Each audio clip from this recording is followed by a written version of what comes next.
2-4 दिनों से आपकी फीड में एक पेंगुइन आ रहा होगा। चलो इसको मैं थोड़ा एक्सप्लेन करता हूँ कि ये है क्या। एक्चुअली 2007 में अर्जेंटीना में डायरेक्टर वर्नर हर्जॉग एक डॉक्यूमेंट्री शूट कर रहे थे जिसका नाम था encounter at the end of the world.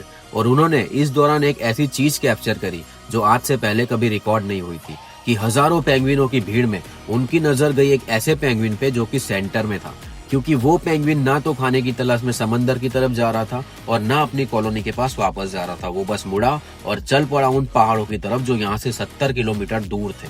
वहाँ आगे ना तो खाना था ना पानी, बस एक यकीनन मौत। और डॉक्टर एनली ने बताया कि अगर हम उसे पकड़कर वापस कॉलोनी में ले भी आते तो भी कोई फायदा नहीं, वो वापस मुड़ता और उन्हीं पहाड़ों की तरफ चल पड़ता।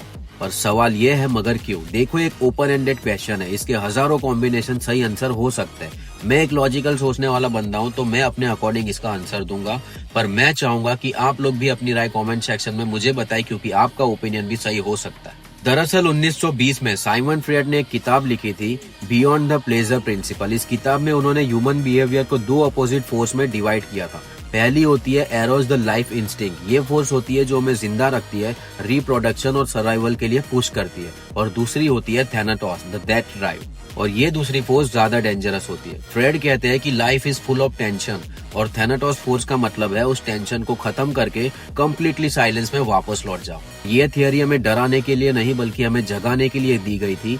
थियरी साबित करती है कि जिंदा रहना कोई कोइंसिडेंट नहीं है, ये एक अचीवमेंट है।